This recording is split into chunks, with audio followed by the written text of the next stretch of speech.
it'll that's it. But I don't know that they can see you. Good afternoon, Chairman. Right, good afternoon everybody, and welcome to the virtual meeting of the Lincolnshire Schools Forum. My name's Gavin Booth and I'm the chairman of the forum. Welcome to all members and officers in attendance today. The audio feed of this meeting is being broadcast via the County Council's website. I'd also like to welcome any members of the press and public who are listening online today. Anyone invited to speak during today's meeting should unmute their microphone and switch on their camera.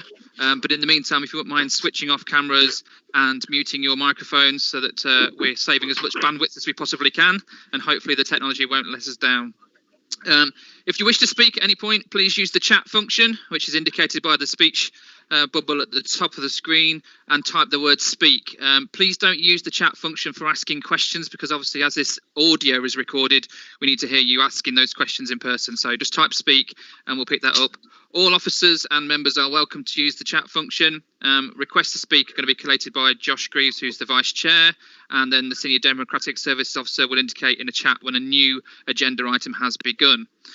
If at any point you experience any IT issues during the meeting, then just end the call using the red leave button in the top right hand corner, and then rejoin using the link that you've been sent previously.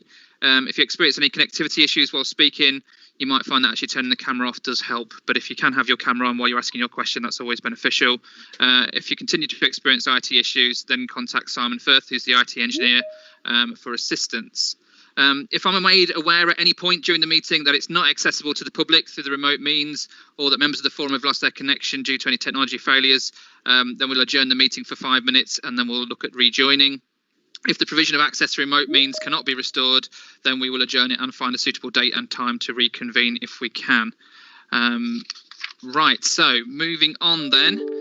Can I please ask Trina Cope, Senior Democratic Services Officer, to confirm the presence of all members and officers in attendance at today's meeting? Thank you, Chairman. Good afternoon, members. Prior to the start of the meeting, can I please ask you to confirm your presence when your name is called? Joanne Noble. Yes. Thank you. Anthony Stevens. Hello. Thank you. Martin Kyle. Hi. Ian Randall. Hello. Thank you. Catherine Stratton. Hi. Thank you. Michelle Anderson. Afternoon.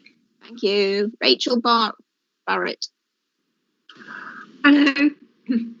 Professor Ken Durans. Present. Thank you. Steve Baragwanath. No. Thank you. Mrs. Frances Green. Good afternoon. Simon Pickett. Good afternoon. Thank you. Sarah Wilson. Hello. Thank you. Daniel Callaghan. Good afternoon. Thank you. Gavin Booth. Hello. Leah Mason. Hello. Thank you. Dr. Stephen Hopkins. Hello. Thank you. Josh Greaves. Good afternoon. Helen Stokes. Afternoon, people. Hi, Helen. Julia Merivale. Hello, everyone. Paul Thompson. Hello. And Martin Shelton. I'm not sure if Martin's joined yet, Chairman. I'd just like to also confirm we have the following officers present here today. We have Mark Popperwell, Head of Finance, Children's Services. Elizabeth Bowe, Strategic Finance Manager, Schools Finance Team. Martin Smith, Assistant Director for Children's Education. Tony Warnock, Operations and Financial Advice Manager. Geraldine O'Neill, Sustainability and Development Manager. And Sue Williams, Head of Educational Strategy. Thank you, Chairman. Thank you very much. Is there anybody who's participating in the meeting today but has not had their name called? Speak now, please.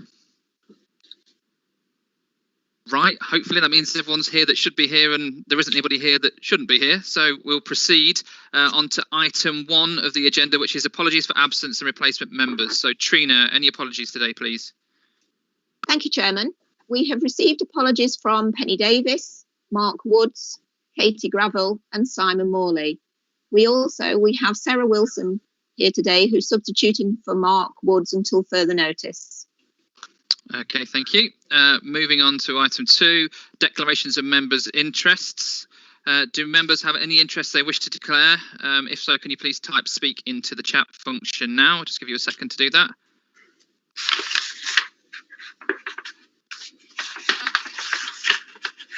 I can see nothing popping up yet. Right, so we'll assume there are no declarations of interest today. Moving on to item 3. So minutes of the Lincolnshire Schools Forum meeting held on the 8th of October 2020. So this item is to confirm and sign the minutes from the last meeting of the forum on the 8th of October as a correct record, which is pages 5 to 16 of your agenda pack. I'd like to propose the minutes as a correct record. Do I have anybody that's prepared to second? If you could indicate that you're prepared to second in the chat function for me.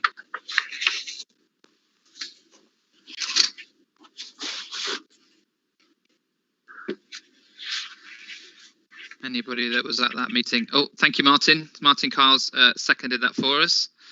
Right, it's therefore proposed and seconded that the minutes of the 8th of October 2020 be agreed. We'll now vote on the minutes. You are voting on whether you agree that the minutes are a correct record. Again, Trina will call out the name of each member present and you'll be asked to state whether you're for, against or abstain. So if you are happy with the minutes, then you are indicating that you are for them. Over to you, Trina. Thank you, Chairman. So I'll call your names out in the same order as done previously. So as the Chairman said, can you indicate whether you're for, against or abstain? Joanne Noble. For. Anthony Stevens. For. Martin Kyle. For. Ian Randall. For. Bryn Stratton. For. Bill Anderson. For. Barrett. For. Ken Durans. For. Steve Barrow-Wanneth. Obviously, you'll abstain because you weren't here for the last meeting. Francis, you're the same because you weren't here for the last meeting. Simon, you wouldn't be here for the last meeting. So we then go on to, or Daniel, Gavin Booth. Yeah, I'm for. Josh Greaves. For. Helen Stokes. For. Julia Merivale. For. Paul Thompson. For. Martin Shelton, if Martin's managed to get in, has he? No, don't think so. So that's the minutes agreed and carried then, Chairman. Thank you very much indeed. Thank you for that. So moving on to item 4, Chairman's announcements. I'm delighted to say that we have some new elected members joining us for the forum today. So can I just welcome Steve Barrow-Gwyneth, Francis Green, Simon Pickett, Daniel Callaghan, Lee Mason and Dr. Stephen Hopkins. Welcome to the forum and thank you for putting yourselves forward to be part of it. The Schools Forum currently sits with 4 vacancies. An election will be held on these in due course to recruit to those gaps. And also like to welcome Sarah Wilson, who is substituting for Mark Woods today. So welcome to all those new faces. Not that we can see them at this point in time, but welcome to you all and thanks for participating. Moving on to item 5, the National Funding Formula for Schools Update 2021-22. This item is in your pack on pages 17 to 42. And it's going to be presented by Mark Popperwell, Head of Finance for Children's Services.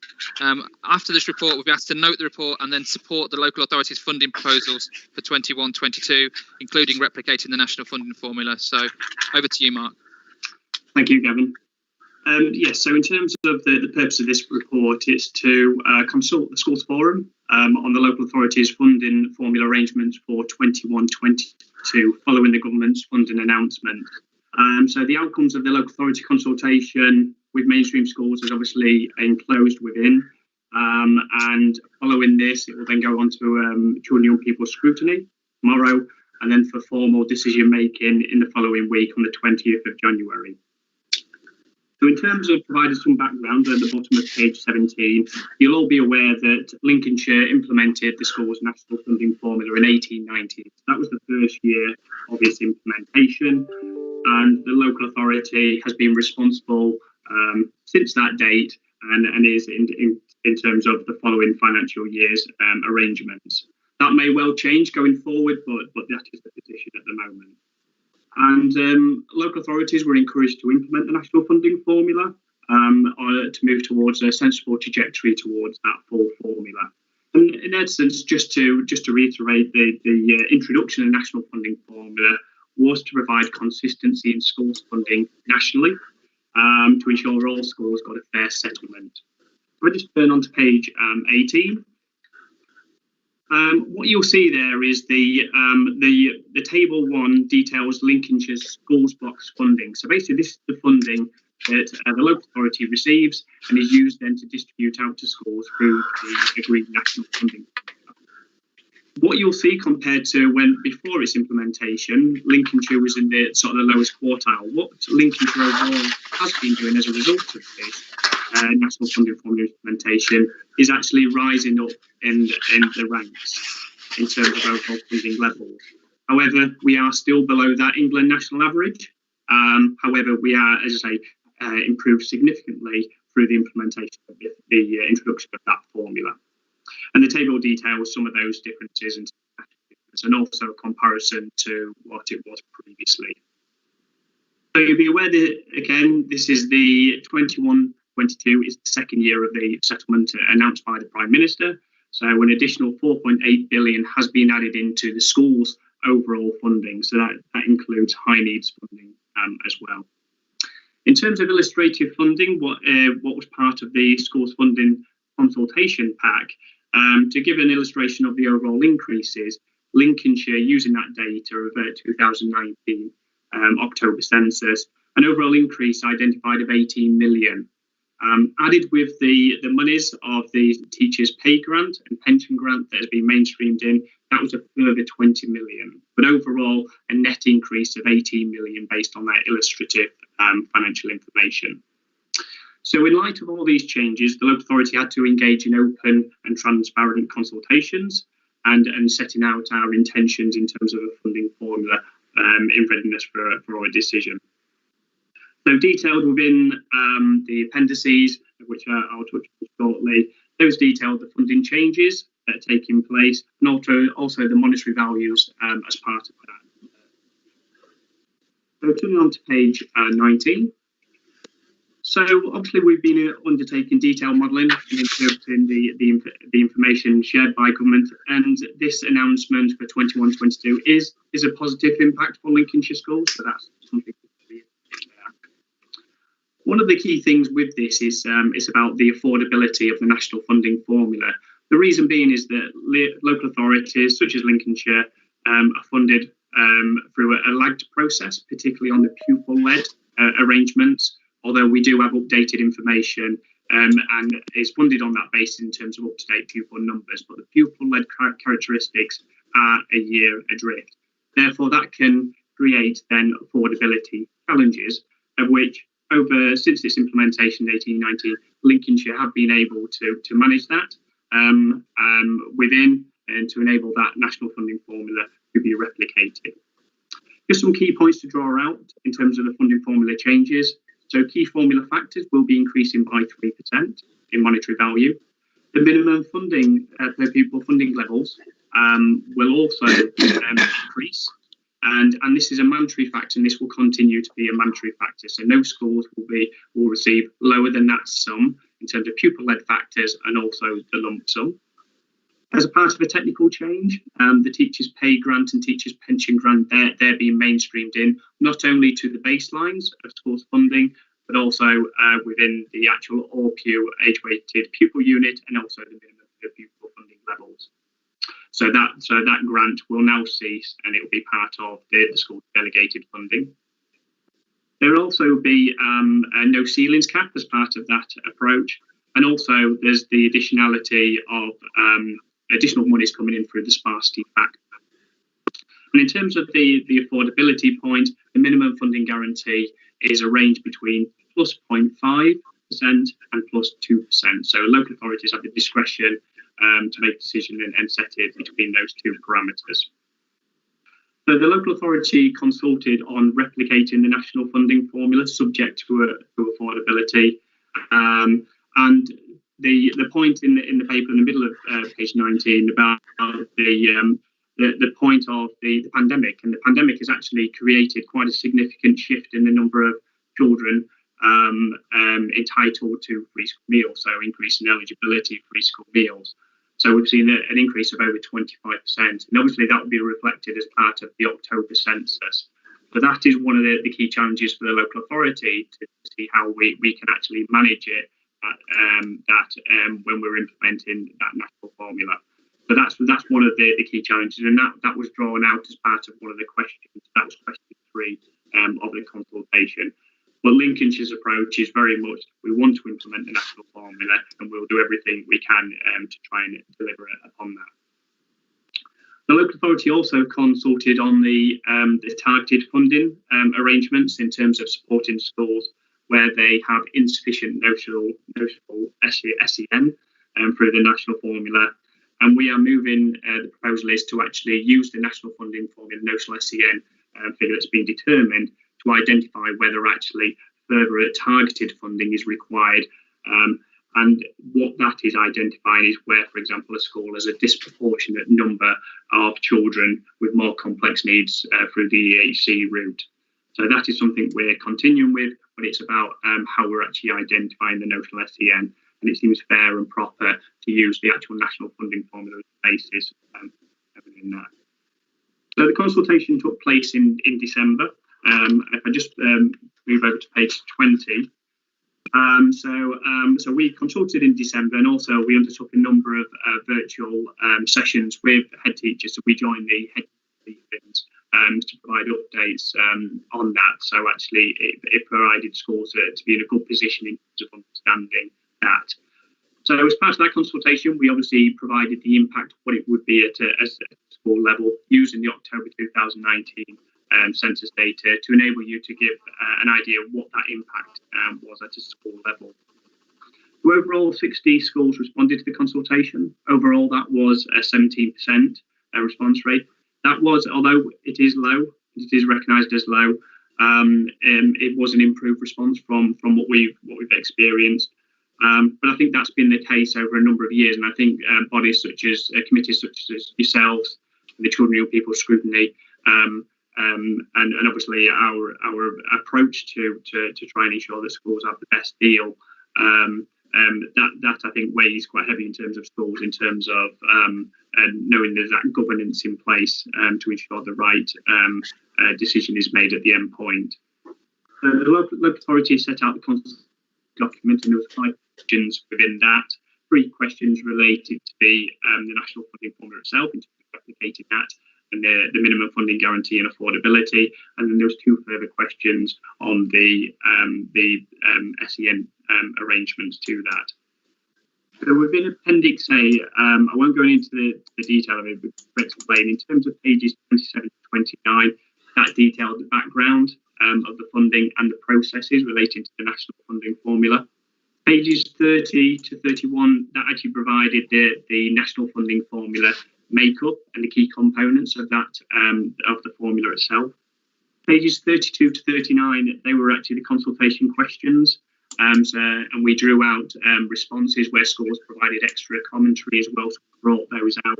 And then the local authority provided comments in terms of reflecting on what the school's response overall rate was, and also any views before then considering what the local authority's proposed decision or position to be in readiness for a decision. And then pages 41 to 42, what that provided was a comparison between what the funding formula is for 2021 compared to that of 21-22. So in terms of what the response rate and the support from schools, overall that ranged from 93 to 100% consultation. So very positive response in terms of supporting the local authority's decision to replicate that national funding formula for 21-22, and also use the notional SEN amount when determining the overall targeted funding arrangement.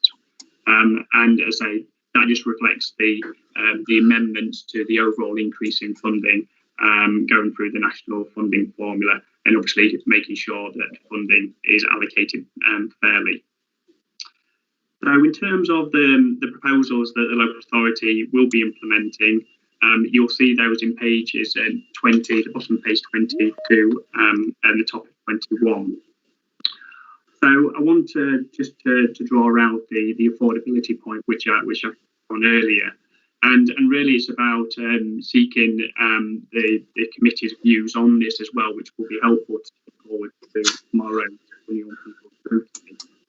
So in terms of reflecting and consolidating what information is being shared and responded back by schools, so of the respondents of schools, 35% supported the minimum funding guarantee change. So where affordability was an issue, they would look to alter that down. So reducing it from the 2% plus 2% to reduce that to a maximum of plus 0.5%. And 33% supported the actual application of a ceiling cap, so basically reducing in schools. And just to give some views in terms of local authority views on both of those options, what the MFG minimum funding guarantee is reflecting on there is that actually there's a number of schools, in fact there's 15 schools are actually funded above the national funding formula, and that is down to historic funding arrangements. So it could be going back from a number of years when schools were in receipt of standards funds and subsequently those were mainstreamed. So it's relating to those type of arrangements. So we've got 15 schools that are in excess of the national funding formula. And obviously the government's commitment to ensure all schools have an increase. So actually what this would do by applying the MFG, that would create greater equity and obviously and fairness in terms of making sure that all schools are moving towards that national funding formula, albeit obviously it's a plus 0.5, but actually it is narrowing the gap compared to what it would be at 2%. And I guess it's something that would be justified and obviously brings everyone in terms of the fairness in overall funding. In terms of the ceiling cap, what that would mean is that a number of schools could be gaining as a result of this formula. That could be down to an increase in free school meals eligibility, or there are other pupil-led factors. And what this cap would do, it would actually reduce that allocation, so they wouldn't actually be on that national funding formula. So that's just a reflection on the two options, which would be interesting to see the forum's views at the end. But in terms of what actions the local authority would take and whether it's actually both or just one, it all depends on the funding gap, and the local authority at the moment is working through that process following the government's census data release. And just to reassure the forum, we'll obviously try and do our best in terms of managing that and obviously trying our best to replicate the national formula as best we can. And we will also be looking at other opportunities in terms of funding avenues, whether that's reviewing the school growth fund that we have, which is outside of this, or indeed having a look at other blocks, which is a central school services block, to move monies into see how we can best manage a solution. And obviously looking at the school's impact will be a critical part of that. So at the top of page 21 to the middle of page 21, there are our proposed actions at the moment, clearly subject to affordability because we're going through that process. But they're the key elements of the formula changes that we're proposing as part of this and obviously seeking the Schools Forum support. In terms of the illustrative funding, just to give you an impact of overall funding levels, in the primary sector, the overall school gains would be on average at 4.3% or 34,000, and that takes account of all of those recommendations above, those proposals above, both within the mainstream's national formula and also the SEN funding amendments also. And in terms of the secondary sector, it's a 2.7% gain or 110,000. Tables 2 and 3 just give you that illustration of overall monetary values at school gains by sector. And then moving on to page 22, in terms of next steps. So they're the next steps outlined in terms of obviously the Schools Forum today, shunning people scrutiny tomorrow. We'll be reviewing the actual affordability element over the coming days. Before then, a final decision is made, and we'll be looking to provide a paper before the decision is made in terms of the options of addressing the affordability gap. Before then, we submit our overall proposal to the central government for overall approval in terms of regulations. And then just touching on pages 23, which is the key factors to consider in future years. So the impact of the national funding formula in terms of those schools that are actually gaining, that are actually above the national funding formula, and actually at some point this will equalise and they'll actually move on to the national funding formula. It's how they manage that.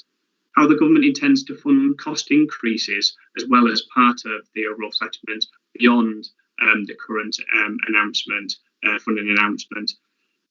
Historic funding arrangements, how they're dealt with. And also, I think the key point about there's a consultation that we planned in one about moving local authorities' roles in actually the determination of schools funding and what that means. So that will be a consultation that will be up and coming. So the conclusion outlines there the proposals the local authority are proposing in terms of replicating the national formula subject to that affordability calculation, and also the SEN amendments relating to notional SEN using that national funding formula and the application of the targeted funding arrangement to support schools where they've got a disproportionate number of children with complex needs. So just to summarise in terms of the recommendations, so it is to note the contents of the report, to support the local authorities' funding formula announcements in terms of proposals for 21-22, including the replication of the national funding formula subject to affordability and the SEN changes, but also I think to seek views on the affordability and how we would look to sort of manage that in the coming days. So over to you, Kevin. Thank you very much. So thanks, Mark, for that. And if you've got any questions, if you'd like to indicate by typing the word "speak" into the meeting chat, we'll then work through people in order before we kind of propose to support the things that Mark's put forward today. So, Josh, have we got anybody in the chat? Yes, Chair. Stephen Hopkins. Right, over to you then, Stephen. Okay, thank you, Chair. Just in relation to the 15 schools currently funded in excess of the national funding formula, is there a transition plan in place to regularise that over a period of time? Thanks, Stephen. Since the implementation of the national formula, no schools have actually lost in per pupil funding. Obviously, schools, if they've got a reduction in number and roll, clearly the budget would flex accordingly. But since its implementation, it's been a positive minimum funding guarantee. So all schools have actually been gaining as a result of this implementation. So no schools have actually lost in per pupil value. And at the moment, it will be, again, if we reduced it, it would be to the maximum of plus 0.5. So they will still be receiving an increase in the coming year, but not to the level of that 2%. But in terms of the longer term and actually then moving to the actual national funding formula like the other schools in Lincolnshire, we're not actually, there's no clear direction on that. I mean, that's a question I've been posing to the Education Funding Agency on that in terms of the step changes of that. A couple of schools in Lincolnshire have got quite significant levels of protection and actually would mean potentially quite structural change in that. But like in what we've experienced in overall school funding over many years, the application of the minimum funding guarantee has enabled manageable step changes. Prior to the national funding formula, it was minus 1.5% application.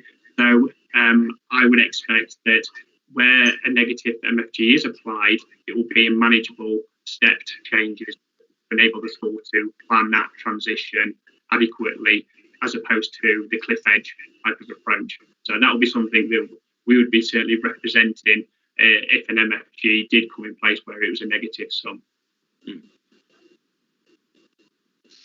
Okay, thank you, Mark. I know, Mark, you were keen to try and seek some views about if the funding formula wasn't fully affordable, then this decision about reducing the MFG or looking at the ceilings caps. Does anybody actually have any views they want to share on that to give Mark a bit of a steer as they look at the affordability? Chair, we have Martin Kyle who'd like to speak. Yeah, brilliant. Thanks, Martin. Over to you. apologies, I put that in there before you said that extra bit. So, but I'll persevere with what I was going to ask initially, which was it's a learning question for me, Mark. On page 18, we've got the primary and secondary unit funding, and for primary, for example, it says 4,570, and then on page 19 it says it's 4,180, and I just wanted to understand what that difference is. So we've got table 1 with 4,570, and then later on page 19 it's got primaries at 4,180, and a similar difference in secondary. I guess it's something, but I don't know what it is. Okay. Yeah, so in terms of the table itself, that is the overall funding that the local authority receives per pupil value. So this is an aggregated sum. So this looks at the overall funding pupil characteristics that we have in terms of deprivation, ENDACI, prior attainment, and also the ORQ values. So that is an aggregated sum multiplied by number and roll, and that is all added up together to determine our schools block allocation, which Lizzie in the next agenda item will show that total money. So that's the money that comes into Lincolnshire, and we then need to overall that sum of money to delegate that out through a formula. The amount that's detailed, which is the minimum per pupil funding level. So that is a funding approach that was implemented by the national formula to ensure all schools received a minimum sum of monies. So what that does is particularly the large schools and actually some large primaries, but also grammar schools as well, in particular where the big schools and some where they don't have significant levels of pupil deprivation or prior attainment matters. What this does, it does a calculation in determining, it adds up all the overall schools funding, add the lump sum, and then divide that by the number on roll. And basically it does a check to make sure that every school, primary school, receives 4,180. If that's not the case, a top-up element will be applied to bring it up to that level. So the government are assured, and it's a mandatory factor, that nationally all primary schools and indeed all secondary schools at that higher level will receive at least that sum of money on average per pupil. So it's a protective funding mechanism, and that's in addition to the minimum funding guarantee also. So it's a number of applications applied that are around the parameters of that national funding formula delegation. Okay, so the 4,570 is what they give to each primary school pupil in Lincolnshire for primary, and then we take away £390, and that covers other stuff. So all the money. So we receive a total sum of monies as part of that in terms of our delegated schools block allocation, and we use that total sum. We can't move any of that monies out to any other blocks. This has to be purely allocated out to schools. So we use the national funding formula formulas and monetary values, and that determines a sum of monies. We then have a number of other parameters that then around the edges, then do the checks and balances to make sure all schools are funded at certain levels. So, which is what the minimum funding guarantee does. So, make sure that they are receiving an increment, and also that application as well. So, it's slightly more complex. That there's £300 elsewhere. It's within the overall sum, and it's all delegated out as part of that process. Thanks, Mark.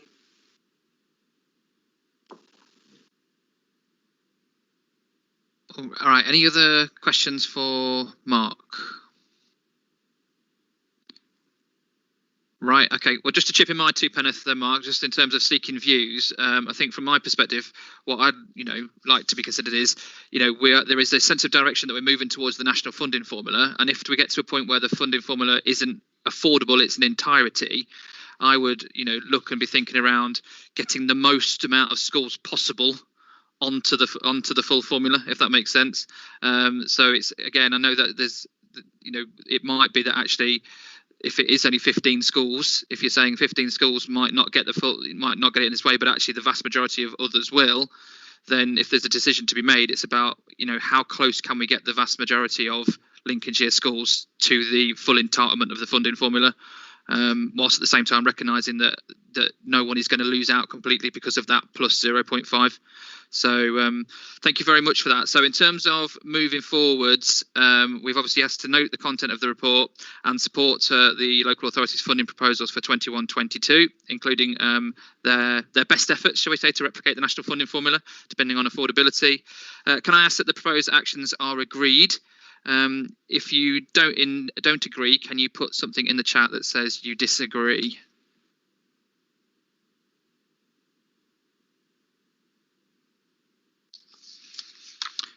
Right, thank you very much. Thanks for that, Mark. We'll move on to agenda item 6, which is the schools funding arrangements for 21-22. This report was circulated as a separate item to the main pack. We're going to invite Lizzie Bowes, Strategic Finance Manager, Schools Finance Team, to present this report. We'll be looking and advising the Schools Forum is asked to agree the local authority's proposal relating to the number of centrally held budgets as detailed in tables 2 and 4 of the report. So over to you, Lizzie. Thank you, Gavin. Afternoon, everybody. So the purpose of this report is to brief the Schools Forum on the school funding arrangements for 21-22. Mark has already provided some background to the national funding formula, and in October I brought a paper to the forum detailing the school's revenue funding operational guide. An updated version was released on the 17th of December, and as expected there are minimal changes. The dedicated schools grant will continue to comprise of 4 blocks: the schools block, central school services block, high needs block and early years block. Each of these blocks continue to be determined by a separate national funding formula. The allocations per block for 21-22 are detailed on page 2. Mark has already touched on the overall position for next financial year, and although the DSG has increased, as he has already said, this is partly due to the incorporation of the Teachers' Pay and Teachers' Pension Grant. So the DSG itself compared to last year has increased by just under 9%, but as we said, because of the incorporation of the grants, then there's a net gain of 4.84%. So if we go through each of these blocks separately, to begin with the schools block, so the majority of that funding comes through the per pupil funding arrangements, which Mark explained following Martin's question. And as we've already discussed, Lincolnshire will receive £4,570 per primary pupil and £5,724 per secondary pupil based on the October census. The local authority also receives funding in the schools block for premises factors based on historic funding and growth funding based on a formulaic method. But that method does not take into account any known growth in pupil numbers expected in 21-22. I've previously discussed the school's reorganisation policy, but that is detailed on page 3 of the report. If we next move on to the Central School Services block, the local authority is allocated funding for central services provided to schools to reflect the ongoing role that the local authority has in education. Funding is provided for ongoing responsibilities and historic commitments. Lincolnshire's 21-22 allocation for the ongoing responsibilities is £3.525 million, which is an increase of just under £500,000. But again, this includes the incorporation of Teachers' Pay and Teachers' Pension Grant. Excluding those grants, the increase is £0.098 million. You'll recall from previous meetings we've brought to the forum's attention that the ESFA decided to reduce historic commitment funding by 20% per annum, and for 21-22 this reduction equates to just under £500,000.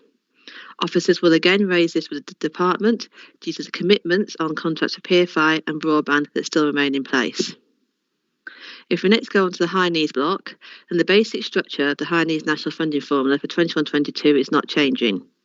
Local authorities will continue to receive a funding floor factor, which will ensure that on a per head of population basis, the funding will increase by at least 8% in 21-22 compared to local authorities' 2021 funding baseline level. And for Lincolnshire, that equates to just over £2 million of protection, which is in the high needs block. The formula consists of the basic element, historic funding and proxy factors. Lincolnshire's overall funding levels will rise by 9.637 million, and again this includes 1.663 million of Teachers' Pay and Pension Grants that were previously separate grants. The local authority is currently reviewing the special schools funding formula for 21-22 as a matter of good practice. The local authority will consult with the sector on proposed funding updates for 21-22 in due course. There are a number of budgets within the high needs block that are large, demand-led and can be difficult to estimate. There continues to be a growing trend nationally, which has also been seen in Lincolnshire, with more young people requiring special support, which is having a material financial impact on the high needs block. Like many local authorities, Lincolnshire faces a significant challenge in establishing a sustainable high needs block budget going forward. Transformational work commenced last year to consider the way partners across Lincolnshire work together to support children and young people with SEND, which are detailed in the middle of page 5. This transformational work is intended to secure further improved outcomes for young people with SEND through a truly integrated approach, whilst also securing an offer for Lincolnshire that is financially sustainable. And then finally, the early years block. So you'll recall that the government implemented the early years national funding formula in 2017-18. Lincolnshire continues to be funded on the minimum funding rate, which has increased to £4.44 per hour in the next financial year. Local authorities are required to have a universal rate for all providers of early years entitlement and a mandatory deprivation supplement. The areas that the early years block covers are detailed towards the bottom of page 5. The government's commitment to long-term funding of maintained nursery schools is unchanged. And the next paper, the Early Years National Funding Formula, will go through those proposals in more detail. So the pupil premium will continue in 21-22. It'll be protected at 2021 rates, which are detailed at the top of page 6. There is, however, a change in terms of the data used to calculate this funding. Previously, it was based on the January census, but it'll now be based on the October census. The rates for universal infant free school meals for academic year 2021 are detailed in the middle of page 6. The rates for 21-22 academic year have not yet been released. So in terms of DSG schools budgets, officers are currently calculating the budget allocations for individual schools through the APT, which requires submitting to the DfE by the 21st of January for approval. And as Mark's already touched on, we're currently looking at affordability. And as we've already said, that we're proposing to, subject to affordability, replicate national funding formula as per the bullet points at the bottom of page 6. In terms of DSG central budgets for 21-22, as stated in previous years, it is important that the local authority takes a prudent approach to the setting of central budgets within the DSG for a number of reasons. The local authority is only permitted to retain a few central budgets. There's therefore less capacity to respond to any significant emerging issues. There are restrictions regarding the movement of funding between blocks to respond to rising cost pressures. And as we've already said, there are a number of budgets that are difficult to estimate and control. There continues to be significant growth in demand for more specialist support for young people, which is having a material financial impact on those centrally held budgets of the high needs block. And regulations have also changed regarding overspends on the DSG if they now need to be managed. Although Lincolnshire is not in this position at the moment, in terms of having a deficit, costs in relation to higher needs are continuing to grow throughout lots of local authorities. And that's seen an increase in the number of local authorities that have got incurred a deficit in their high needs block. So regulations regarding the DSG deficits and DSG management plans have now changed. And what they now state is that if a local authority has an overall deficit on its DSG at the end of the financial year, they must produce a DSG management plan, which sets out how the local authority plans to bring the DSG back into balance.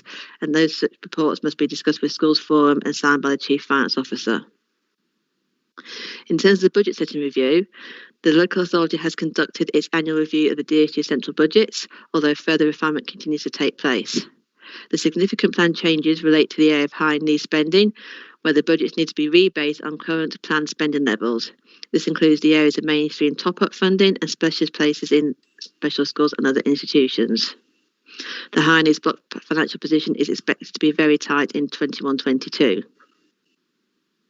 You may recall from previous reports in January, there are a number of budgets that require Schools Forum approval, which are detailed in tables 2 to 4, and I'll now go through those. So table 2 details the budget that requires Schools Forum's decision in relation to the schools block, and the DfE regulations, the budgets can be set at any monetary value, and these are detailed on page 8 of the report.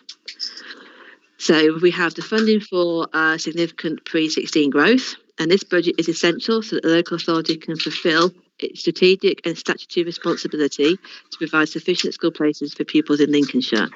The budget is to fund both explicit and implicit growth, and the funding will be allocated in accordance with the school's reorganisations policy. At the time of writing the report, work is underway in calculating and checking growth allocation of schools' budgets. Therefore, the budget has been set as per the funding received. The proposed budget is 2.696 million. It might be them. It might be her. Table 3 on page 9 details the Central School Services Block's ongoing responsibility It might be budgets her, man. that require Sorry. schools forum decision. And these budgets can be set at any value. So we have admissions. The local authority has a statutory duty to operate the admissions arrangements in county schools. Without this budget, the local authority would be unable to fulfil its statutory duties. And the proposed budget is 0.633 million. Then we have local authority retained duties for all schools. This relates to the statutory responsibilities local authorities hold for all schools, and these retained duties include statutory and regulatory duties, education, welfare, asset management. And again, the proposed budget is 1.530 million. Finally, in Table 4, these are the Central Schools Services Block's historic commitments budgets. And these budgets can only be set at historic costs. They're not permitted to increase. And we have two budgets within this area. Firstly, schools broadband. The budget continues to fund an aggregated broadband provision to all schools, including academies. This means all schools will continue to receive the Consolidated Core Schools Broadband Contract until 31st October 2022. And you recall Schools Forum approved this proposal in October 2018. So the proposed budget is 1.199 million. Then we have the PFI budget, and this funds the PFI contractual commitments for the 7 schools built under PFI a decade ago. Without this budget, the local authority would be unable to finance the ongoing cost of these historic contractual commitments, and these contracts are in place until 31st of August 2032. In response to the government's changes to historic funding levels, the local authority created a mainstream schools PFI formula factor in 2021. So the remaining sum meets the affordability gap for the 4 special schools, and the budget is 0.573 million. And just decided I need to go back to Table 3. I think my mouse moved about. So also within Table 3, we have service in the Schools Forum, and the budget is £20,000, which is to help the running of the Schools Forum. So as always, there may be some minor refinements to the overall budgets in light of ongoing work, but as per normal, the local authority will report back to the Schools Forum in June, the final budget for 21-22. In terms of the Education Services Grant General Duties, then this relates to the statutory responsibilities local authorities hold to maintain schools. The local authority continues to make the decision not to retain funding in the schools block relating to this provision, but this will be reviewed on an annual basis, and those duties are detailed on page 11. If we then consider the financial outlook for the Council and Children's Services, then the Executive are currently consulting on a single-year financial plan for revenue and capital budgets. The Council continues to face future financial uncertainties, added with the growing cost pressures from demand-led services such as adult and children's social care and inflationary pressures on contracted services. The coronavirus pandemic has impacted significantly on the 2021 financial year, and central government has provided grant funding to cover costs and losses arising directly from the pandemic. The medium-term financial plan shows that a balanced budget can be achieved in 21-22. However, there will be a shortfall in 22-23 and 23-24. A number of assumptions underpin this budget and will be amended as new information on future funding is received. The situation for the Council continues to have a significant bearing on children's services budgets, particularly given the volatile and demand-led budget of home to school, college transport budgets and the increased demands on social care services. The next steps are detailed on page 12 in terms of the approval process, and officers will continue to review the government's publications that implicate 21-22 funding, including amendments to the DfE schools and early years financial regulations to ensure full compliance is achieved. So in conclusion, as we've already discussed in the previous paper, the local authority proposes to continue to adopt the national funding formula in 21-22, subject to affordability. And the local authority requires the approval of budgets from the Schools Forum in tables 2 to 4 in accordance with DfE regulations. Further work will continue in light of the ongoing work to secure the financial sustainability of the DSG, and the local authority will report to the Schools Forum in June 21 the final budgets for 21-22. Great, thank you, Lizzie. Appreciate that. If you've got any questions for Lizzie on that report, can you please type speak into the chat function for us?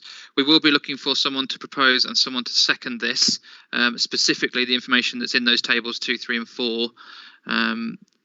Stephen.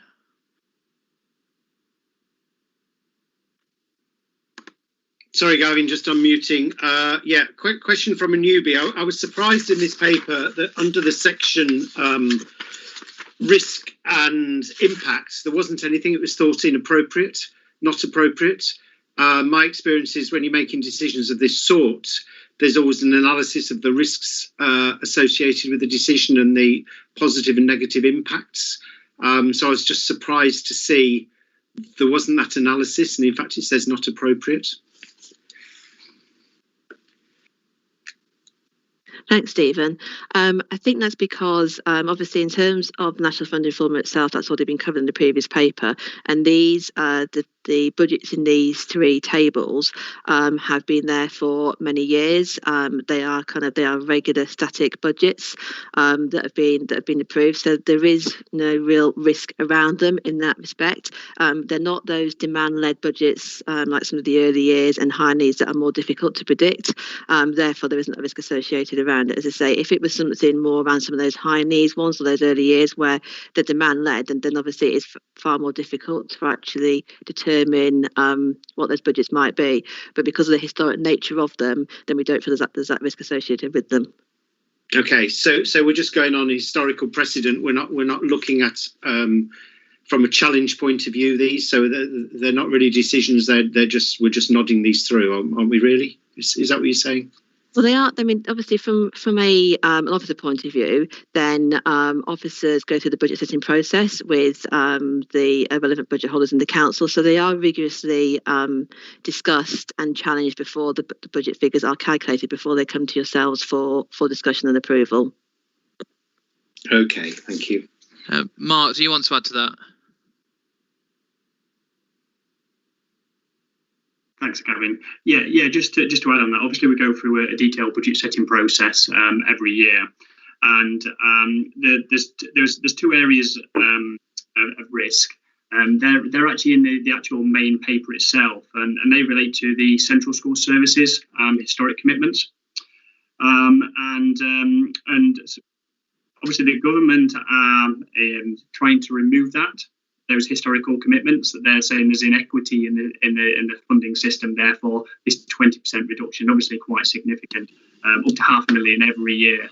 So that's a risk in terms of continuation of the funding, or in terms of the budgets that support. So schools broadband is one of them, and that is something that the local authority implemented a number of years ago to create that economies of scale and ensure everyone had the best offer.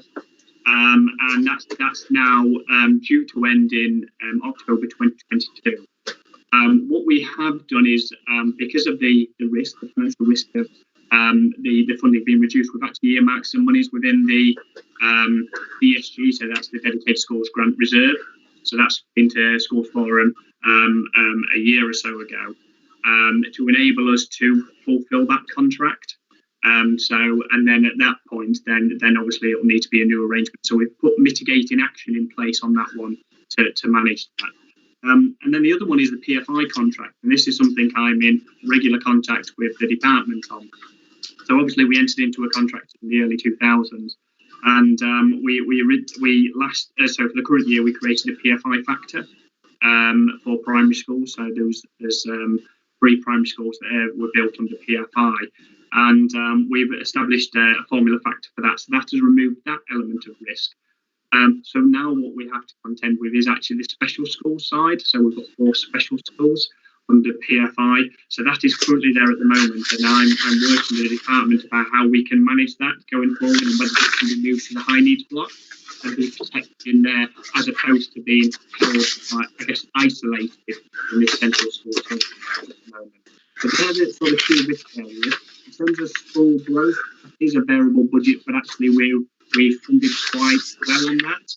And we've actually entered quite a lot of school reorganisations in sort of early 2011, 2012. That's when we had our big bulge Now we're seeing a steady flow. So as many local authorities are actually seeing big bulges at the moment. So in terms of from a budget perspective, actually, that is going to be one of our mechanisms to actually support the national funding formula implementation, because actually the formulaic arrangement that the government provide us funding for is actually more than what we need.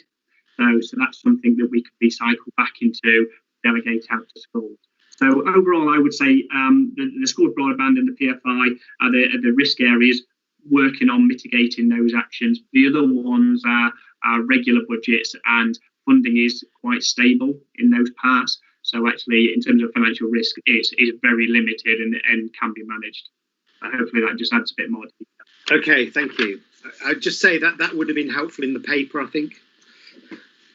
Thank you. Yeah, so if take your point. Sorry, Kevin. I was going to say, Stephen, I take your point, and actually, if they're in the body of the text, then they ought to be referred to in the risk analysis at the back potentially as well, did they?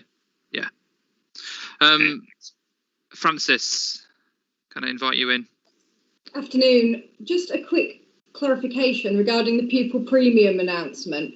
I just wondered if we were aware what the ESFA's rationale was for going to the October census data rather than the January, and what the impact was, if any, for our Lincolnshire schools of that decision. Thank you, Francis. No, I'm afraid we're not aware of the rationale for it at all at the moment, and the impact that's going to have. As soon as we have any information, then we can look at that. But we've just been told at the moment they have changed the point, but we don't know why, I'm afraid. Okay, thank you. Right, thank you. I know that I think I can see Ken's on the call, but I can also see that he's having some challenges with his technology. So Trina, I think you had a question submitted by Ken, didn't you, earlier on? Yes, Chairman, we did. He wanted to know what is the number and cost of our Lincolnshire children who have to be found care and treatment places out of county, as we in Lincolnshire do not have either suitable accommodation and or staff qualified to look after them. Thank you, Chairman. Thanks, Gavin. I'm interpreting Ken's question related to special educational needs. Is that correct, Ken? Can you confirm that? Well, I can answer it from a SEM perspective if that's helpful. So, in terms of SEN out of county, when we talk about out of county, actually some of those placements may be institutions that are actually in county, so within Lincolnshire, but they're actually outside the local authorities sort of control in terms of a special school. So that's that position. So in terms of quantity of numbers, there's 201 children that are placed outside Lincolnshire special schools or Lincolnshire mainstream schools. And just to give you some perspective, because actually what we have seen here is quite a material growth, particularly in the SEMH activity in terms of primary need. Of those 201, 82 relate to SEMH as a primary need. And then we've got then a further 85 relating to autism, ADHD as well. So that just gives you some sort of where the challenges lie in terms of managing needs.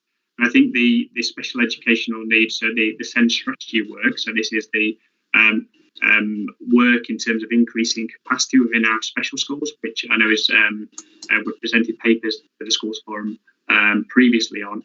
So increasing capacity over 500 places over the coming years is a really key activity to ensure that actually children, local children, can go to their local school.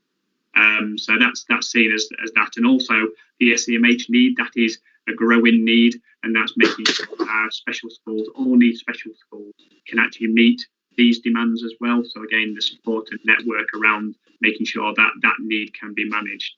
And obviously we do have the 4 PFI schools that I referred to earlier in special schools. They're actually SEMH schools, specialised in that as well. And again, trying to create that revolving door is one of the activities we look at, how we can support those children are in them provisions, but actually maybe ready for mainstream opportunities. Again, that's something that we'll be looking to try and develop as part of the strategy. But in terms of spending at the moment, so our current budget is 11.6 million on that. But as I say, we are seeing material growth in that. So that will be an area where I think we'll be putting on Liz's paper. We'll have to rebase that budget at the moment because of the increase that we've encountered. But there's lots of work going on that in terms of how we can and how we can have strategies in place to manage that, as well as obviously all the SEND transformational work that's been done as well, which I think was previously reported to the forum. Thank you. Thanks very much, and thanks for answering that one, and thanks for questions, everybody.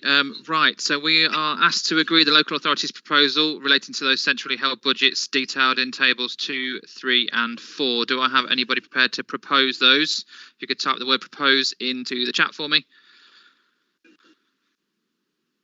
And then also anybody prepared to second could do the same for me. And it'll be a case of first person into the chat gets their name as the proposer or seconder. Right, so a proposal from Ian and any seconds. So Ian Randall proposed. And a second from Martin Kyle, who we are going to work with on the correct spelling of second, because that's the third time I think he's got it wrong. Well done, Martin. Thank you very much. Right, so then we have to take a roll call on this one, I'm afraid. So over to Trina to take a roll call and advise of the outcomes of the vote. Thank you, Chairman. So if everyone can just say whether they're for, against, abstain when your name is called, I'm very grateful, please. Joanne Noble. For. Anthony Stevens. For. Martin Kyle. Spell FOR 4, please. Ian Randall. For. Stratton. Thank you. Michelle Anderson. For. Rachel Barrett.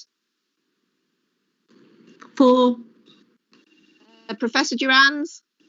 For. Thank you. Steve Baragwanis. For. Thank you. Mrs. Frances Green. For. Simon Pickett. For. Sarah Wilson. For. Neil Callahan.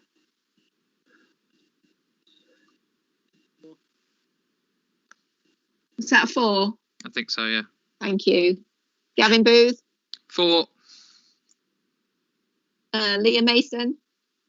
For. Dr. Stephen Hopkins. For. Thank you. Josh Greaves. For. Helen Stokes. For. Julia Merivale. For. Thompson. For. Shelton. I think Martin may have left unless he's got back in again. So that's carried then, Chairman. Thank you very much indeed.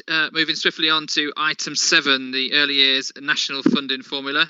This item's on pages 43 to 56 of the report pack. Geraldine O'Neill, Sustainability and Development Manager, to present on this report for us. We'll be asked to note the report and agree the local authorities' proposals for centrally retained funding. So over to you, Geraldine. Thank you, Gavin, and good afternoon, everyone. So an update on the early years national funding formula. The background to the paper is where we start, and the early years national funding formula is used to determine the local authority budget for the delivery of the early years funding. In the spending review announcements, the government confirmed that there would be an additional £4 million invested for early years education, with the intention to increase the rate paid to early years providers. This uplift ensures that the minimum funding rate to the local authority has increased to £4.44 per hour. Lincolnshire is still one of the local authorities paid on the minimum funding rate. And there are 6 funding streams within the early years block of the dedicated schools grant. They're detailed for you at the top of page 44. So they are the early years entitlement for the universal hours delivered for 3 and 4 year olds, the additional entitlement, which is for 3 and 4 year olds accessing 30 hours of their entitlement, the supplementary funding for maintained nursery schools, early years pupil premium, the disability access fund, and the entitlement for disadvantaged 2 year olds. So just to give you an overview of the funding to the local authority, the formulaic approach used to fund local authorities, it considers a base rate funding and additional needs factors. We are still one of the local authorities paid at the minimum rate and will receive £4.44 per hour within the 21-22 funding period. The indicative budgets for the 3 and 4 year old entitlement is detailed for you, and that's made up of universal and extended hours on page 44. The indicative budgets are based on information from the January 2020 census data that is returned to the Department for Education. So since the pandemic, the government has recognised that the number of children accessing their early years entitlement has reduced nationally, and they have introduced a protection to elevate census data if the rates fall below 85% of January 2020 when we complete the January 21 census. We're giving you that information based on next financial year because the department is still considering whether they will continue to make adjustments to the way that they fund local authorities in the summer of 2021 based on the current circumstances, and that will be information will be supplied to us hopefully in the near future. Their intention at the moment is to continue to fund local authorities based on the 5/12 of the January 2021 pupil numbers to cover April to August, and 7/12 of the January 22 numbers that will cover September 21 to March 22. So an overview of the early years funding formula to providers and schools. Supplementary funding, as Lizzie mentioned earlier, will continue for maintained nursery schools, and that's been confirmed for 21-22. This provides protection to our maintained nursery schools at the rate provided in 2016-17, and the details of the budget are there on page 45 for you in terms of the actual budget allocation. So Lincolnshire's proposed allocation for 2021-22 is £476,000. The supplementary funding rate provides the difference between their rate that they were previously paid. The other key requirements within the national funding formula are detailed there for you.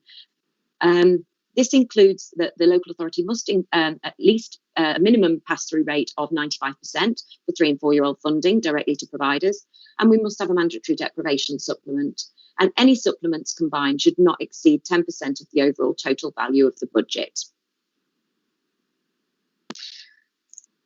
The following funding streams are not included within the 95% pass-through rate, and so that's the 2 year old entitlement, the maintained nursery supplement, disability access funding, and the early years pupil premium. So Lincolnshire's early years funding formula was established in 2011-12, and it includes a model based on a private, voluntary and independent sector process. So on page 46, there's a breakdown there for you of the things that we include within the Lincolnshire early years single funding formula based on staffing ratios. In Lincolnshire, we front-loaded our model to include national living wages costs increases, and in there you can see that that has been considered within the rates that will increase in April 2021. So the national living wage will increase to £8.91 per hour, and that has been factored into Lincolnshire's model already. Moving on to page 47, you can see there that the local authority base rate proposed for providers in Lincolnshire in 21-22 will rise by the 6 pence per hour within the government uplift, and that will provide them with a base rate of £4.04 per hour. There's still a requirement to retain contingency. There is still a risk within the budget for the local authority, and that's based on the fact that the local authority is paid by the government based on the January census data, and we pay providers on a monthly basis, and therefore there is a need based on fluctuation in attendance to retain some contingency funding there. In terms of the supplements, the local authority will continue to use deprivation supplement as our only supplement within the formula. And you can see there some information regarding previous indications of children's outcomes for and so using the deprivation factor is really important, using it in the most effective way. We did intend to do some consultation with the sector during the summer of 2020. Unfortunately, due to the changes with the pandemic, the local authority chose to postpone the engagement with the sector, and we will revisit this in the coming year. So the deprivation supplement for 21-22 will remain the same. We will continue to use the formula that we have used previously with providers. The approach that we're using is detailed there for you. And on table 1 on the bottom of page 48, you can see the funding per pupil amounts alongside the deprivation bandings that we use. We have used the October 2020 funding claims to determine the number of pupils within each cohort, and that has determined the total allocation that we'll use to fund providers in the next financial year. And the allocation there, as you can see, is £914,000 for deprivation funding. SEN inclusion funding will remain the same for 21-22. This approach was established, and we will continue to use a 50% top-up funding for Emerging Needs 1 and 100% for top-up funding for Emerging Needs 2, using the two-tier approach.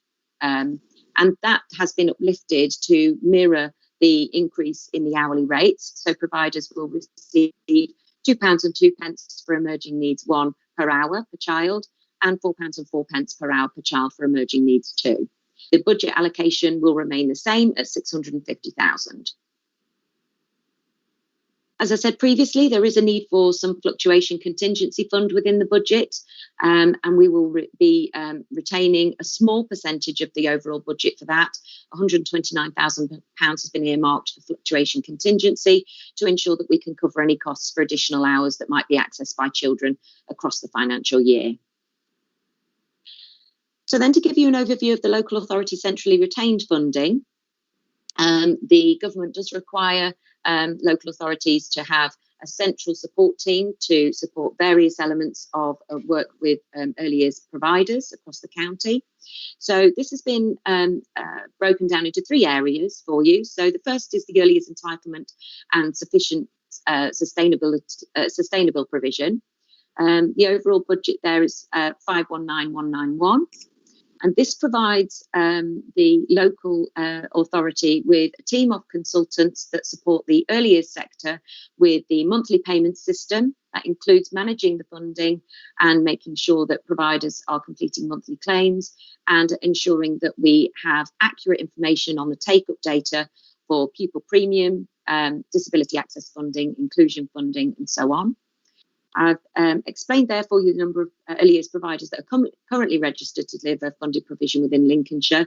So this includes 591 PVI providers, 51 maintained schools and 34 academies, all currently registered to deliver the early years funding.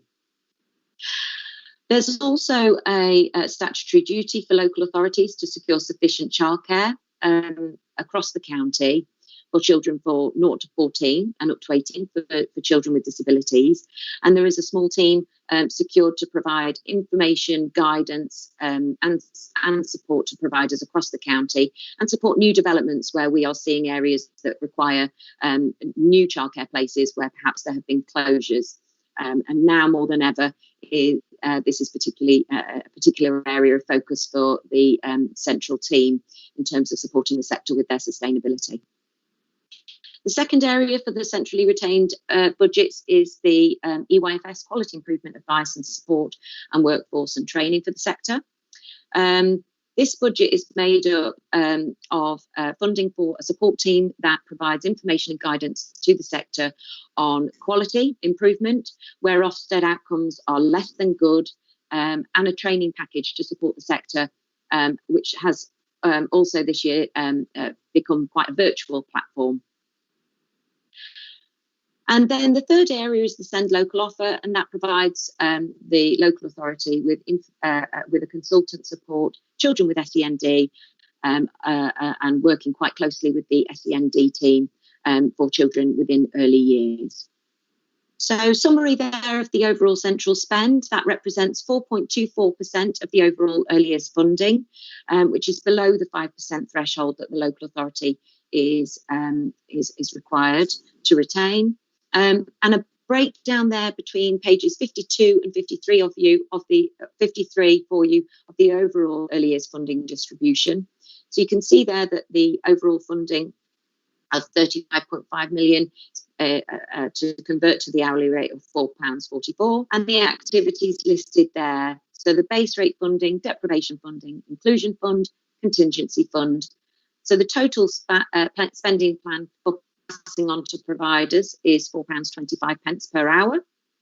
The actual overall total pass through to providers is 95.76%.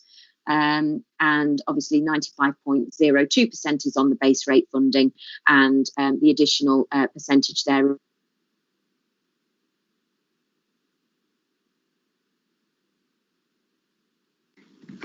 I think we might have, Geraldine's internet may have just dropped out there.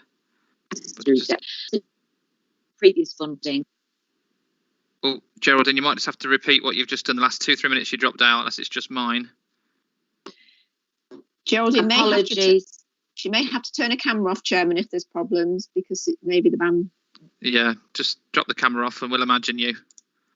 Apologies for that. Can you hear me now, Gavin? Yeah, we can do. Carry on. Lovely. Okay. So I don't know what you heard up to, but I'll go over the key government criteria again. So the pass-through for childcare providers in Lincolnshire is 95.76% of the total budget. That's broken down as 95.02% on the base rate funding and the additional percentage based on the deprivation supplement funding. There was a previous release of one-off DSG underspend to providers. That's during the current financial year. That was through previous DSG underspend from 2018-19. That additional funding aimed to give providers greater resources to provide the best opportunities for children in Lincolnshire. Due to the pandemic, we are now reviewing the impact of that funding, and we'll be gathering some information on the outcomes that for that funding. That was intended as one-off funding, and that won't be continued in 21-22.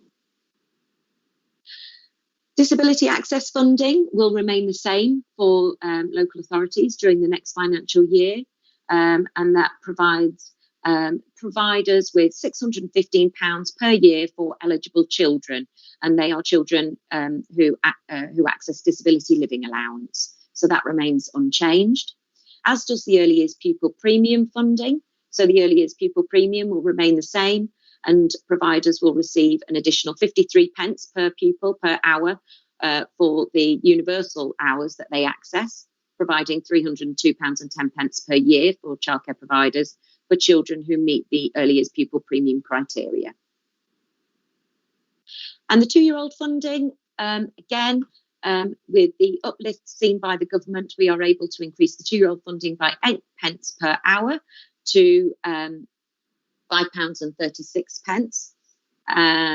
And again, the 2-year-old funding doesn't replicate the same participation as 3- and 4-year-old funding. So we do retain some contingency funding for the 2-year-old entitlement based on additional children accessing their places. We tend to see more 2-year-olds in places during the summer term and the autumn terms, and the spring term tends to be the lowest take-up, and therefore, because the government funds us based on the January census, and that is our lowest take-up area, there is a need to retain £310,000 there within that budget. We are also retaining a small percentage of that budget for central costs to again process eligibility applications for the 2-year-old entitlement funding and support providers with their claims through that budget.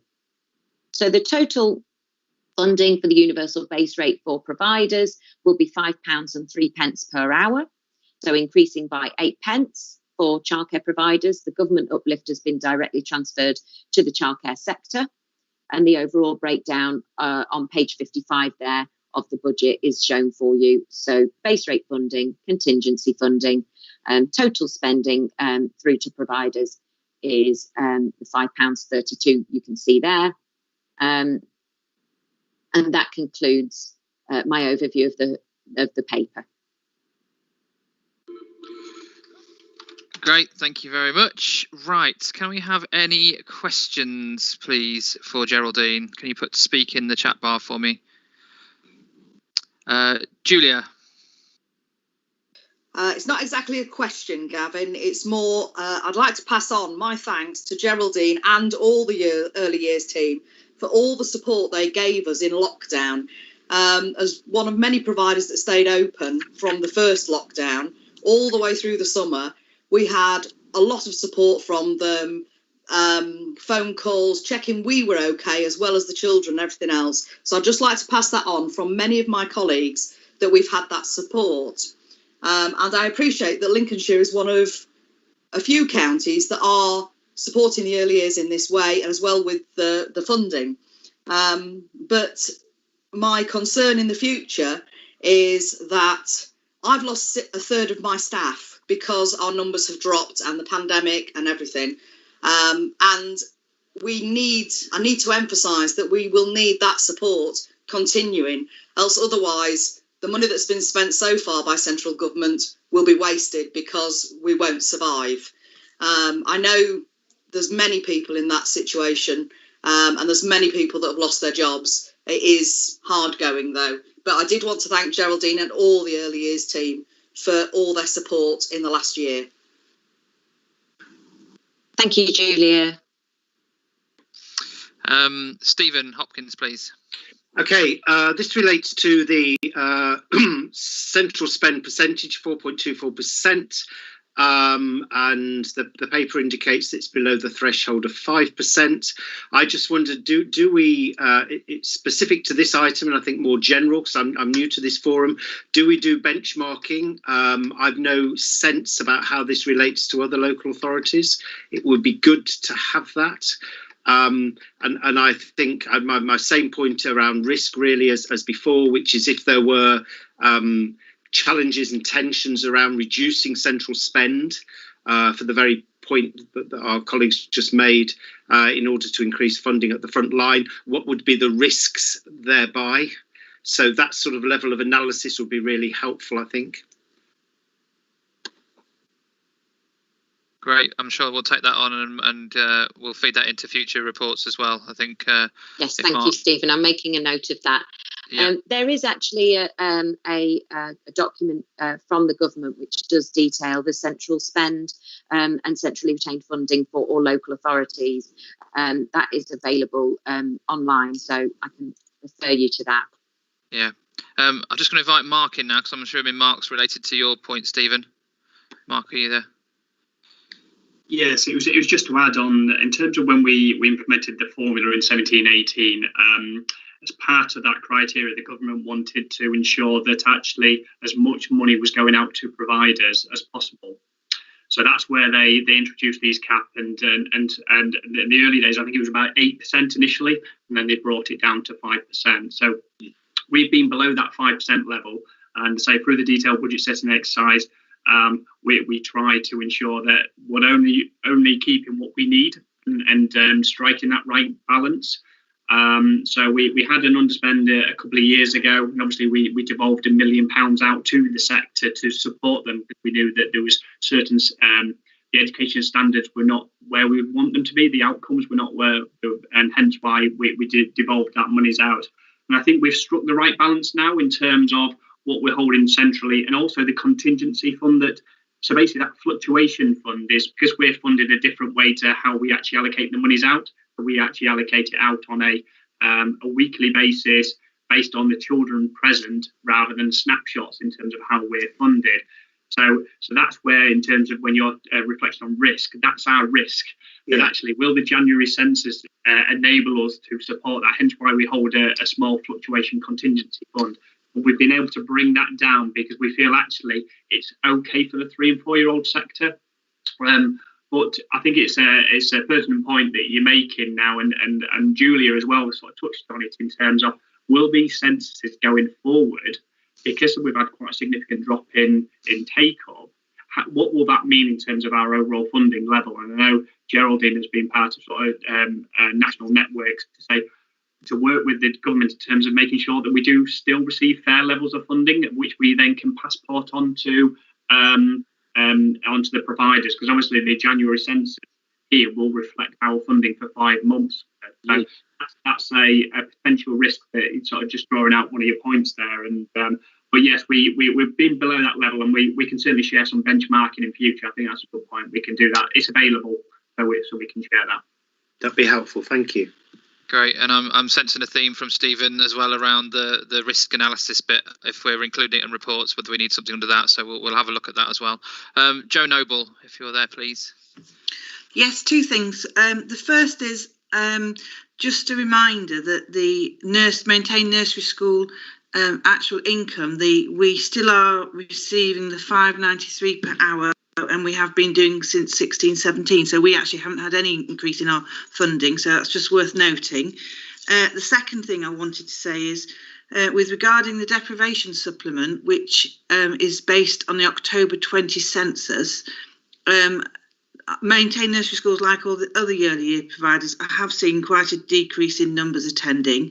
So that deprivation supplement would be won't be as much. So I wondered whether it has to be on the October 20 census, or could it be on the January 21 census, where everybody's numbers have probably increased a little. My only concern about that, Joe, is that we have we believe that January will see a decrease in attendance based on the current circumstances. We have always used the October point at which to assess eligibility. And so we did look at the total number of children in Lincolnshire from that report. Although there was a slight reduction in overall children numbers, the actual attendance was at 95% of what it was in the previous year. So we thought that the parameters weren't that dissimilar to autumn term 2019, and therefore there wasn't the need to change the methodology based on that. Okay, thank you very much, everybody. Thank you for your questions. So we do need someone to propose this and then someone to second it. So if you are happy to propose, can you please indicate that in the chat for me?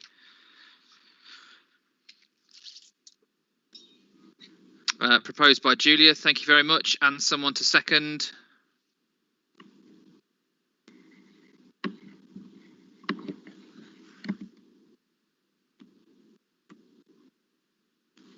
And Steve Barragrath, thank you very much. So I think this is the final opportunity to have a roll call today, I think, in the agenda. So get your best for or against voices ready, because Trina will go down the roll call again for this item. So Trina, over to you. Thank you, Chairman. So if you could please indicate whether you were for, against, or abstained. Abstain, sorry. Joanne Noble? For. Thank you. Anthony Stevens? For.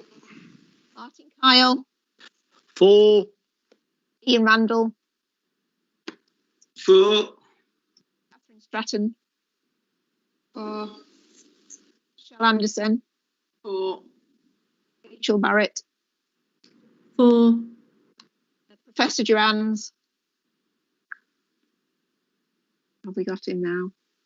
Not sure if we have. Okay. Steve Barrow-Wanneth? For. Mrs. Frances Green? For. Simon Pickett? For. Sarah Wilson? For.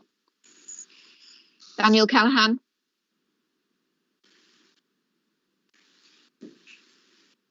Daniel, are you there? For. Thank you. Gavin Booth? For. Leah Mason's gone. She's left the meeting, Chairman. Dr. Stephen Hopkins? For. Thank you. Josh Greaves? For. Alan Stokes? For. Julia Merivale? For. Paul Thompson? 4. I think Martin Shelton hasn't returned. So from all those members present, it's unanimous then, Chairman. Thank you very much indeed, and thank you for your contributions. So we move on to agenda item 8, which is Lincolnshire Learning Partnership Update, Sector-Led System of School Improvement, which is in pages 57 to 66 of the report pack. Sue Williams, Head of Educational Strategy, will present the report for us. We're just asked to note the content of this report, and I'm sure Sue will be welcome to take questions afterwards. So over to you, Sue.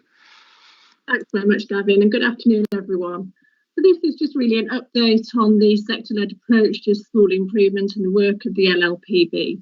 As you recall, we've talked about this previously, and the LLPB was set up as part of the sector-led system following the decision of the executive to cease funding the school improvement service and keep that strategic school improvement education team and move to a sector-led system for school improvement.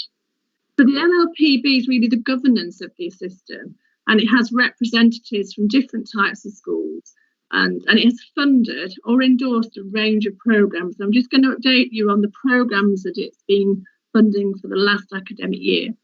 So Mobilise was the first of the LLPB commissions, and that began right at the start in 2016.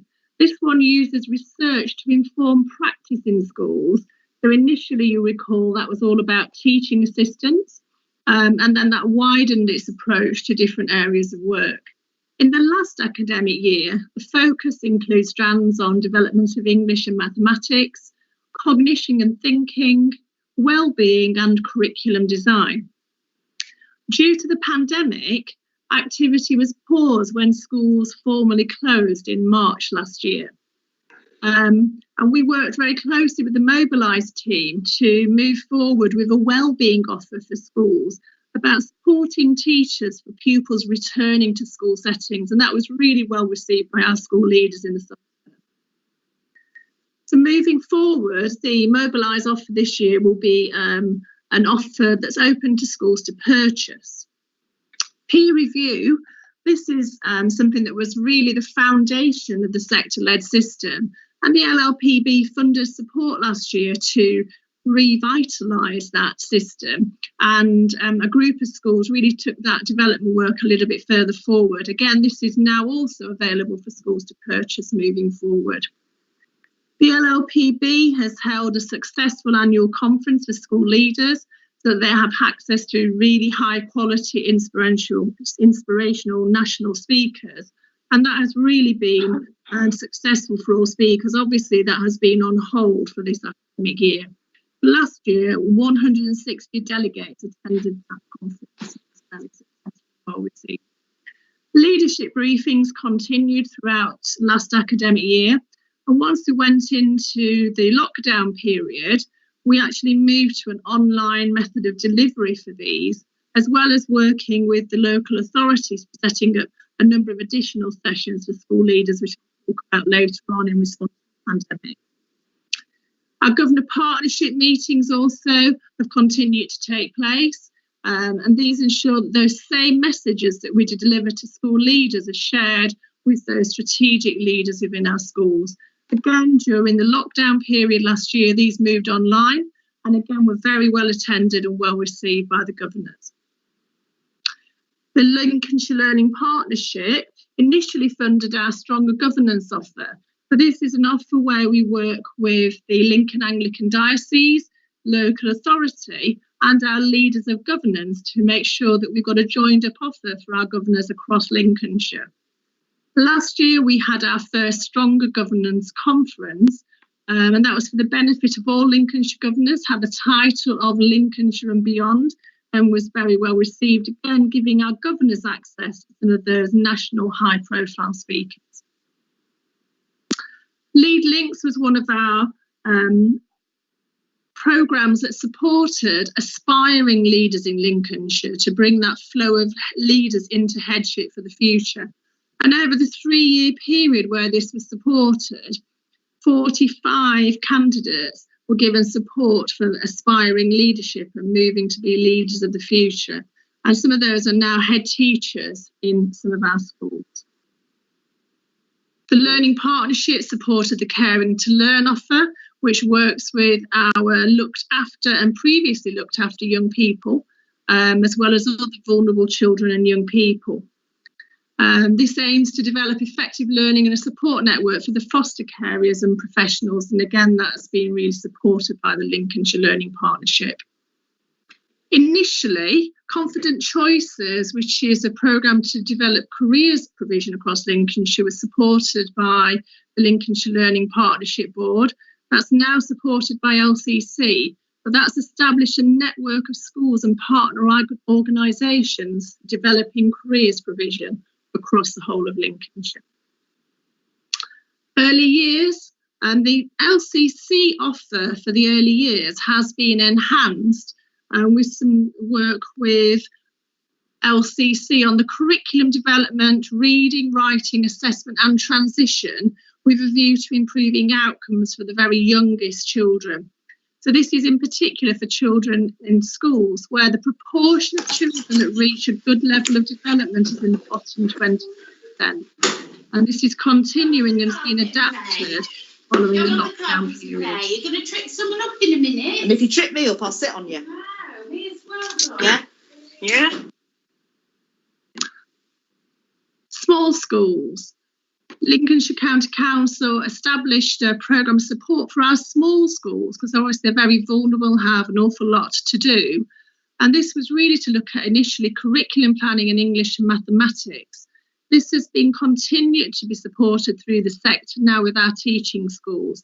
And this provision again was adapted due to our lockdown period to support those small schools getting back on track with their curriculum offer. LEAP, LAMP and LENS. These were programmes that were initially established with the DFE Strategic School Improvement Fund, and these continue to be able to be purchased through schools as part of this contracted school improvement work with our teaching schools.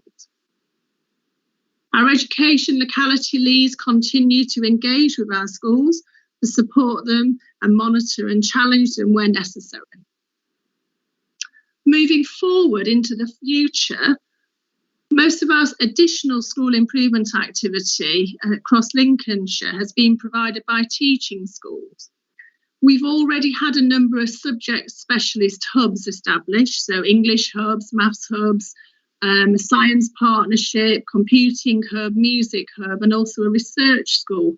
There are lots of nationally funded programmes within Lincolnshire direct from the DFE.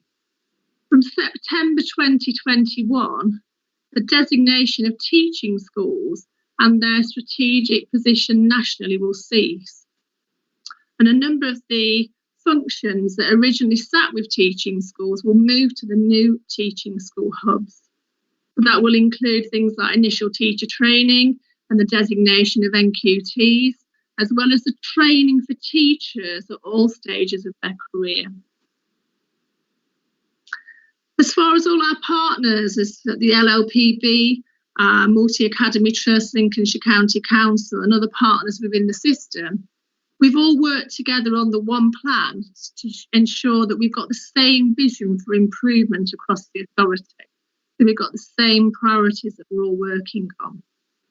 At the moment, we're working to review the one plan and look at how the County Council, Lincolnshire Teaching Schools and the CEO network will work together moving forward as we establish hubs within Lincolnshire. As far as COVID-19 and the learning that we take from that, we had to make quite a lot of amendments and changes to how we work, predominantly moving online for a lot of things. And we had to sort of adjust to what schools needed during the time of the pandemic. So we moved to the LLPB board moving online as this meeting. Briefings were coordinated and presented in one single offer from LCC and the LLPB to support all leaders across the sector. And we ran additional briefings. We ran separate briefings for multi-academy trust CEOs, primary schools, secondary schools, special school leaders, as well as joint briefings to offer support. We also ran specialist briefings, such as those from public health to assist school leaders looking at the guidance, the recovery forum to talk about their work, as well as from senior officers within the local authority to support the sector with their demands that were being placed on them from the pandemic.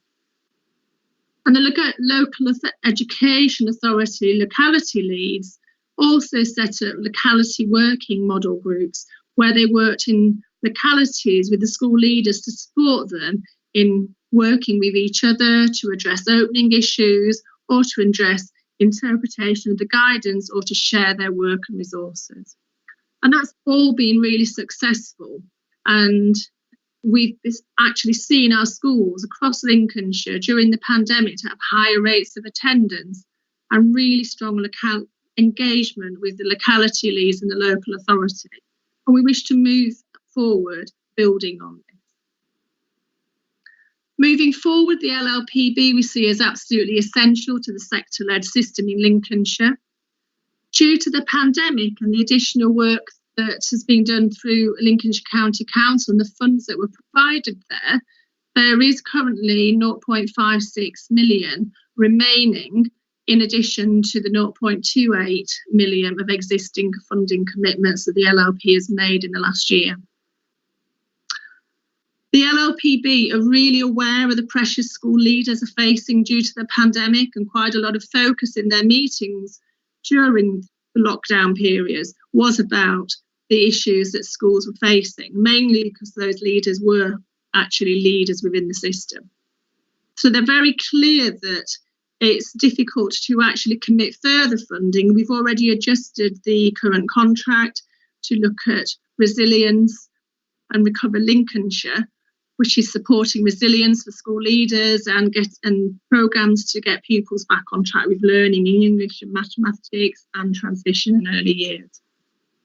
So really at the moment, the LLPB is looking not to spend its remaining funding at this point and to look to see what the impact of the pandemic is, the work of Recover Lincolnshire and the use of the catch-up premiums and national tutoring programmes, and then to see what additional support schools will require once they get back to a recovery position to improve educational outcomes in the future.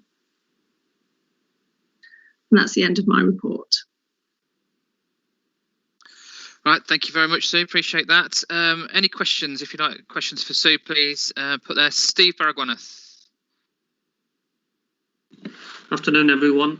I just wanted to make the point and support what Sue'd been saying. I'm a principal at 2 secondary schools in the south of the county. We found the advice and support of the LA throughout the pandemic invaluable, actually, and certainly the local authority seeking clarification from the DFE about some rather strange directives that have been difficult to interpret. That's been very welcome. And the engagement in both the primary sector and the secondary sector that I'm aware of through colleagues in the trust has been exceptional. So I just wanted to thank them for their work, and I think they've done very well under difficult circumstances. Thanks very much, Steve. Martin, please.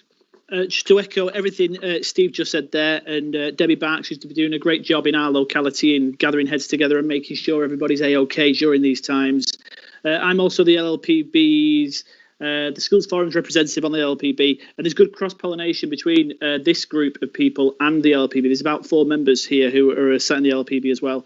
And what I've noted during my time at the LLPB is the work they do is vast and great. A part of established system leaders committed to steering a view or providing that guide, that governance to make the educational landscape for all schools maintained or academies an improved place. And they do completely committed to that and do a great job. I just have a question, which is, as I've seen this evolve, the LLPB and the work they do, one thing that's materialised is a group called the Strategic Education Group, SEG, and that was originally a subset of LLPB that kind of make some decisions that then present them to LLPB, and that group SEG has grown to include some other elements as well. That was established as a group temporarily. What's the future for that group? Is this a set group in the system now? Is that to be reported on separately, or is it something that was needed then and isn't needed in the future? I don't know if Martin wants to come in on that one, as Martin's on the call. Yeah, I will do. Chair SEG. Yeah, thank you, Sue. So good question, Martin. Thank you very much. And thank you, Steve, for the feedback around the work of the local authority over this time. Obviously, the challenges are not yet over, and we will continue to support. With reference to SEG really now is about a group of leaders working together to manage the transition of the system, and it will be a short-term group, and certainly long-term. I think the LLPB is the significant factor within the governance of our education sector, and SEG is there merely to support and assist the transitional arrangements over the next few months for September 2021. Brilliant, thank you. Sorry, thank you, Martin. And it's a shame, really, for the LPB and everyone in Lincolnshire that there's no results in 2020 or 2021, because I'm sure you would have seen some massive impact from the LPB as the results would have shot through the roof. And with that in mind, as we adapt and we do things differently, when is the next LPB meeting? Because it seems to have gone a bit quiet on that front. Is the view that dates will start coming through in due course, given the state of play? I've got the 5th of February in my head. And I'm correct. I've just checked my diary. Sorry, apologies, members. Just updating diary. Right, I'll shut up. Thank you. Steve. Right. Just a question for Martin, really. I know that we're always having to read and interpret lots of DFE guidance currently. Is there any way that you can gently make the suggestion that the DFE puts a track change at the beginning of any document that they've done? Because I read a 60-odd page document the other day and found very minimal changes within it, and guidance on where those changes would be helpful. I know you speak to them regularly. It was just a request, really, if it's possible at all. Yeah, absolutely, Steve, and I can evidence to you that request being made a number of times over the last 9 months to around version control and highlighting changes, and absolutely agree. Sometimes new versions are released with very nuanced and subtle changes, almost punctuation level, that makes it very hard to track down that additional guidance, but be assured that feedback goes back regularly. Right, thanks very much. I will add to that around the timing of releases as well, because I love my Saturday morning Ofsted update. It's brilliant when you wake up first thing on a Saturday morning, you've got one. I know that there are times where it can't be helped, where things are moving fast, but you know, the thing about critical workers being released, you know, late last Friday and things like that. So again, I know I'm speaking to the choir really, but yeah, the timing and the clarity is always going to be an issue. Right, if everyone's happy with that, then thank you very much, Sue. We will move on to item 9, which is around the scheme for financing schools. It's on pages 67 to 70 of your report pack. Mark's going to do this report for us. Again, we're just asked to note the content of the report. Thanks, Gavin. Yes, so this is the purpose of this report is to provide an update to the latest publication from the Department for Education regarding their revised guidance on scheme for financing schools. So just to point out, this relates to only maintained schools. Academy schools have their own arrangements with the Education Funding Agency, so just maintained schools. The local authority, in supporting its maintained schools, is required to publish a scheme for financing schools. And basically, that sets out the relationship between the local authority and its schools. And any amendments have to be consulted, or indeed, where there's a directive from the Department for Education, we're required to inform and update accordingly. So the Department for Education review their scheme on an annual basis, and what we've seen here for 21-22 is an amendment to the scheme in accordance with their revisions. So in terms of the revisions, they will take effect from the 1st of April 2021. And as you can see on page 67, there is a link to those guidance and update. But I'll draw your attention on page 68 to the main changes. Although from a Lincolnshire perspective, these will not change in terms of how we operate in terms of supporting schools or indeed expectations from schools. So the first bullet point on the top of page 68 relates to financial management. And the requirement from schools, maintained schools, to submit an annual budget report and a medium-term financial plan by the 31st of May. The department have expanded that in terms of the time span, and that actually a medium-term plan needs to spread over the 3-year period. As a local authority, we actually have a tool in place that actually does it for a 5-year period. And we feel that's a robust and effective system in place, and schools obviously heavily engaged in that and provide information on that. So we will update the scheme accordingly. However, the current plan, the medium-term financial plan that's in operation will continue, and that will be over a 5-year period. And one would hope that as part of any future funding arrangements from central government, there'll be that financial commitment over a longer period of time. That will certainly help with schools' overall financial planning, and indeed academies' financial planning also. The second amendment relates to schools with deficit budgets. So schools are required to submit a recovery plans as part of their recovery out of a deficit or where they're due to go into a deficit. The department have set that threshold above 5% deficit where reported at the year end. The local authority at the moment has in place that where schools plan to go into a deficit or are indeed in a deficit, they're required to submit a recovery plan and working with the local authority to implement that. And we're closely monitoring that as part of our local authority monitor intervention policy, which provides an element of support to schools, both from school improvement advisors, but also the finance colleagues as well. So indeed, we'll add that in, but actually in terms of our current business as usual activities and our protocols within the local authority, we will continue as we are. And then the final one to just draw your attention to is the insurance element. So you'll be aware, academies will be aware of the Secretary of State's risk protection arrangement, which is the RPA, where they can buy into that insurance arrangements.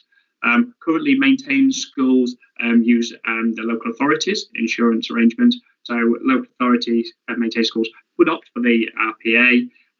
However, the local authority offer at the moment is something that's in place for them, and we would encourage where schools wish to opt for the RPA, their conversation place with the local authority insurance team. So this is a new change in terms of, as I say, to the scheme, but it gives the ability for schools to use alternatives, but would encourage you to speak to the local authority insurance team before doing so.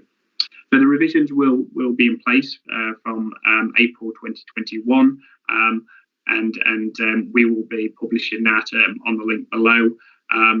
But overall, in terms of Lincolnshire's maintained schools, there is no real impact to them in terms of these amendments, and can proceed on sort of the current arrangements as per outlined within our scheme and supporting documents such as the monetary intervention scheme. So it's really just to note the content of the report. Thank you. Thanks, Mark. Any questions on that one, please? Relatively straightforward. Okay. Right, moving on then. We are moving on to a standing item that we have each time on the forum, which is agenda item 10, Academies and Trust Update. It's on pages 71 to 74 of the pack.